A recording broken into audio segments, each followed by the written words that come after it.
Hello ਦੋਸਤੋ, ਸਵਾਗਤ ਹੈ ਤੁਹਾਡਾ ਮੇਰੇ ਚੈਨਲ ਦੇ ਵਿੱਚ। ਦੋਸਤੋ ਅੱਜ ਜਿਵੇਂ ਤੁਸੀਂ ਇਹ ਪਲਾਂਟ ਦੇਖ ਰਹੇ ਹੋ, ਇਹ ਓਰੀਜਨਲ ਜਿਹਨੂੰ ਜੈਡ ਪਲਾਂਟ ਬੋਲਿਆ ਜਾਂਦਾ ਹੈ, ਇਹ ਉਹ ਹੈ ਕਰੈਸੂਲਾ ਓਵਾਟਾ। ਇਸ ਪਲਾਂਟ ਦਾ ਇਹ ਨੇਮ ਹੈ।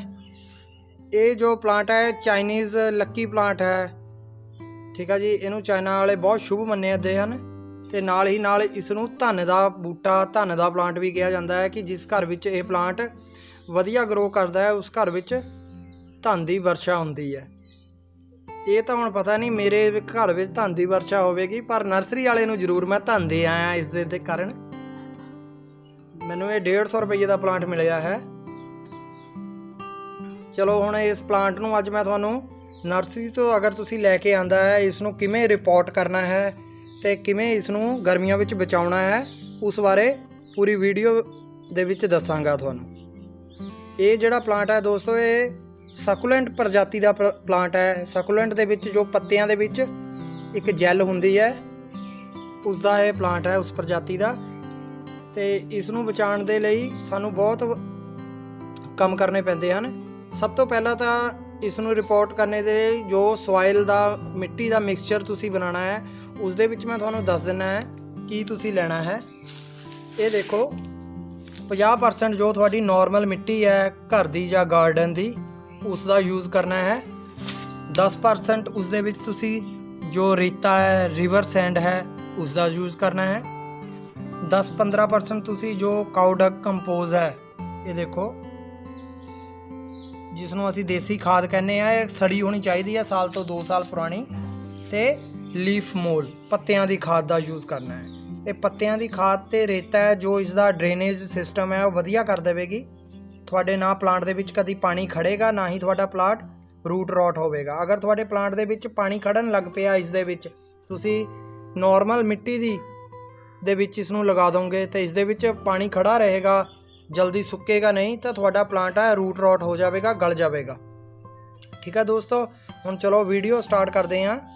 ਅਗਰ ਤੁਸੀਂ ਅਜੇ ਤੱਕ ਮੇਰੇ ਚੈਨਲ ਨੂੰ ਸਬਸਕ੍ਰਾਈਬ ਨਹੀਂ ਕੀਤਾ ਹੈ ਤਾਂ ਪਹਿਲਾਂ ਉਸ ਨੂੰ ਸਬਸਕ੍ਰਾਈਬ ਕਰ ਲਓ ਅਤੇ ਬੈਲ ਆਈਕਨ ਵੀ ਦਬਾ ਲਈਓ, ਜਿਸ ਦੇ ਨਾਲ ਕੋਈ ਵੀ ਮੈਂ ਨਵੀਂ ਵੀਡੀਓ ਬਣਾਉਂਗਾ ਅਤੇ ਅਪਲੋਡ ਕਰੂੰਗਾ, ਉਸ ਦਾ ਨੋਟੀਫਿਕੇਸ਼ਨ ਤੁਹਾਡੇ ਤੱਕ ਪਹੁੰਚ ਜਾਵੇਗਾ।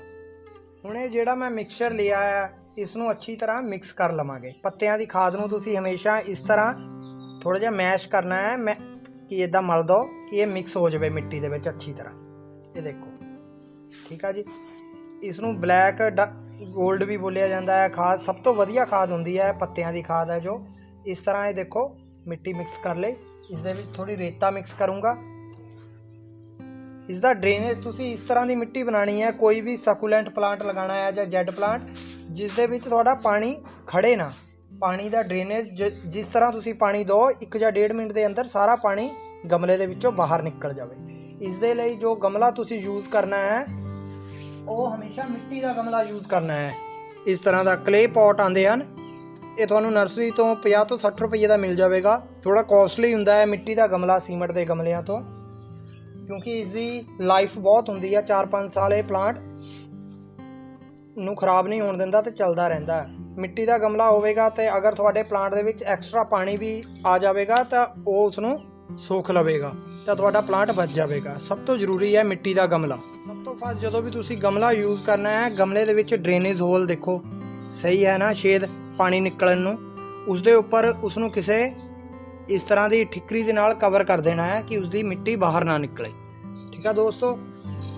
ਸੈਕਿੰਡ, ਜੋ ਸਾਡਾ ਪਲਾਂਟ ਹੈ ਉਸ ਨੂੰ ਅਸੀਂ ਆਰਾਮ ਦੇ ਨਾਲ ਇਸ ਤਰ੍ਹਾਂ ਪਕੜ ਕੇ ਨਾ, ਇੱਥੋਂ ਸਟੈਮ ਤੋਂ ਆਰਾਮ ਨਾਲ ਉਸ ਨੂੰ ਇੱਦਾਂ ਕਰੂੰਗੇ, ਤੁਸੀਂ ਝਾੜੂਗੇ ਤਾਂ ਈਜ਼ੀਲੀ ਉਹ ਪਲਾਂਟ ਬਾਹਰ ਆਏ। ਦੇਖੋ, ਪੂਰੇ ਦਾ ਪੂਰਾ ਬਾਹਰ ਆ ਗਿਆ, ਇਹ ਦੇਖ ਸਕਦੇ ਹੋ ਤੁਸੀਂ।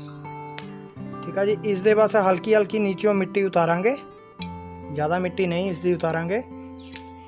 ਹੁਣ ਜੋ ਤੁਸੀਂ ਆਪਣਾ ਸੋਇਲ ਮਿਕਸਚਰ ਬਣਾਇਆ ਹੈ, ਜੋ ਵੀ ਪੋਟਿੰਗ ਮਿਕਸਚਰ ਹੈ, ਉਸ ਨੂੰ ਤੁਸੀਂ ਗਮਲੇ ਦੇ ਵਿੱਚ ਈਜ਼ੀਲੀ 40% ਤੱਕ ਭਰ ਦਿਓ। ਇਹ ਦੇਖੋ, ਠੀਕ ਹੈ ਜੀ।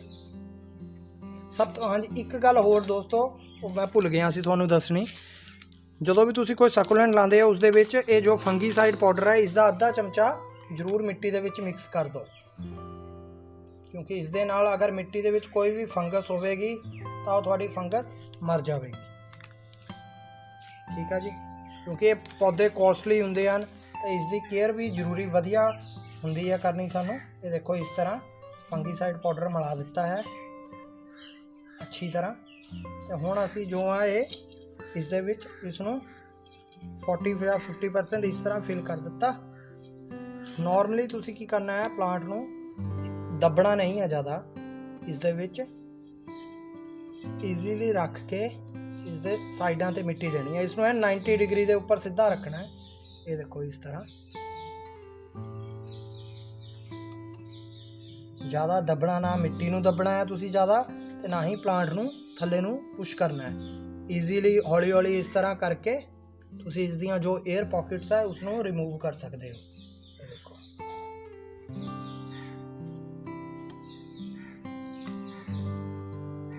ਇਸ ਤੋਂ ਬਾਅਦ ਤੁਸੀਂ ਬਸ ਪਲਾਂਟ ਨੂੰ ਆਪਣੇ ਨੂੰ ਵਾਟਰਿੰਗ ਕਰਨੀ ਹੈ। ਉਸ ਦੇ ਲਈ ਤੁਸੀਂ ਉਸ ਪਾਣੀ ਦੇ ਵਿੱਚ ਵੀ ਫੰਗੀਸਾਈਡ ਦਾ ਹੀ ਥੋੜ੍ਹਾ ਜਿਹਾ ਮਿਲਾ ਕੇ ਫੰਗੀਸਾਈਡ ਦੇ ਘੋਲ ਵਾਲਾ ਪਾਣੀ ਦੇਣਾ ਹੈ। ਮਿਸਟਨ ਆਉਂਦੇ ਹਨ, ਮੈਂ ਤੁਹਾਨੂੰ ਇਸ ਦੀ ਫੋਟੋ ਵੀ ਸ਼ੇਅਰ ਕਰ ਦੂੰਗਾ ਨਾਲ ਵੀਡੀਓ ਤੇ। ਇਹ ਦੇਖੋ ਇਹ ਤੁਹਾਡਾ ਪਲਾਂਟ ਲੱਗ ਕੇ ਰੈਡੀ ਹੋ ਗਿਆ ਹੈ। ਠੀਕ ਹੈ ਦੋਸਤੋ, ਇਹ ਵੀਡੀਓ ਮੇਰੀ ਜ਼ਿਆਦਾ ਤੋਂ ਜ਼ਿਆਦਾ ਸ਼ੇਅਰ ਕਰੋ ਕਿਉਂਕਿ ਇਹ ਪਲਾਂਟ ਸਾਡੇ ਸਭ ਤੋਂ ਜ਼ਿਆਦਾ ਖਰਾਬ ਹੋਣ ਵਾਲਾ ਪਲਾਂਟ ਹੈ। ਬਹੁਤ ਔਖਾ ਇਹ ਬਚਦਾ ਹੈ। ਮੋਸਟਲੀ ਲੋਕਾਂ ਦਾ ਇਹ ਪਲਾਂਟ ਹੈ ਜੋ ਇਹ ਖਰਾਬ ਹੋ ਜਾਂਦਾ ਹੈ। ਠੀਕ ਹੈ ਜੀ, ਇਸ ਦੀ ਕੇਅਰ ਤੇ ਬਸ ਇਸ ਨੂੰ ਹੁਣ ਕੋਈ ਫਰਟੀਲਾਈਜ਼ਰ ਨਹੀਂ ਦੇਣਾ ਹੈ ਅਸੀਂ, ਕਿਉਂਕਿ ਲੀਵ ਮੋਲ ਤੇ ਦੇਸੀ ਖਾਦ ਅਸੀਂ ਇਸ ਦੇ ਵਿੱਚ ਪਾ ਦਿੱਤੀ ਹੈ। ਇਸ ਨੂੰ ਤੁਸੀਂ ਰੱਖਣਾ ਹੈ ਜਿਸ ਜਗ੍ਹਾ ਤੇ ਡਾਇਰੈਕਟ ਸਨਲਾਈਟ ਨਾ ਆਉਂਦੀ ਹੋਵੇ, ਸੂਰਜ ਦੀ ਸਿੱਧੀ ਧੁੱਪ ਨਾ ਆਉਂਦੀ ਹੋਵੇ, ਕਿਉਂਕਿ ਅਗਰ ਇਸ ਦੇ ਉੱਪਰ ਸਿੱਧੀ ਧੁੱਪ ਪਵੇਗੀ ਤਾਂ ਇਸ ਦੇ ਪੱਤੇ ਜਲਣ ਲੱਗ ਪੈਣਗੇ ਤੇ ਤੁਹਾਡਾ ਪਲਾਂਟ ਖਰਾਬ ਹੋ ਜਾਵੇਗਾ। ਨਾ ਹੀ ਇਸ ਨੂੰ ਕੋਈ ਜ਼ਿਆਦਾ ਤੇਜ਼ ਫਰਟੀਲਾਈਜ਼ਰ ਦੇਣੇ ਆ, ਕਿਉਂਕਿ ਇਸ ਦੇ ਉੱਪਰ ਤਾਂ ਕੋਈ ਫਲਾਵਰ ਨਹੀਂ ਆਉਣਾ ਹੈ, ਪੱਤਿਆਂ ਦਾ ਪਲਾਂਟ ਹੈ, ਹੌਲੀ ਹੌਲੀ ਗਰੋ ਹੁੰਦਾ ਹੈ। ਤੇ ਨਾਰਮਲੀ ਬਸ ਇਸ ਦੇ ਵਿੱਚ ਹੁਣ ਤੁਸੀਂ 2-3 ਮਹੀਨੇ ਕੋਈ ਖਾਦ ਨਹੀਂ ਦੇਣੀ ਹੈ। ਇੱਕ ਵਾਰੀ ਲਗਾਉਣ ਤੋਂ ਬਾਅਦ ਇਸ ਨੂੰ ਬਸ ਹਫਤੇ ਤੋਂ 10 ਦਿਨ ਬਾਅਦ ਪਾਣੀ ਦਿਓ। ਮਿੱਟੀ ਨੂੰ ਦੇਖ ਕੇ, ਅਗਰ ਇਸ ਦੀ ਮਿੱਟੀ ਐਨ ਪੂਰੀ ਤਰ੍ਹਾਂ ਸੁੱਕ ਗਈ ਹੈ ਫਿਰ ਹੀ ਇਸ ਨੂੰ ਪਾਣੀ ਦੇਣਾ ਹੈ ਤੁਸੀਂ।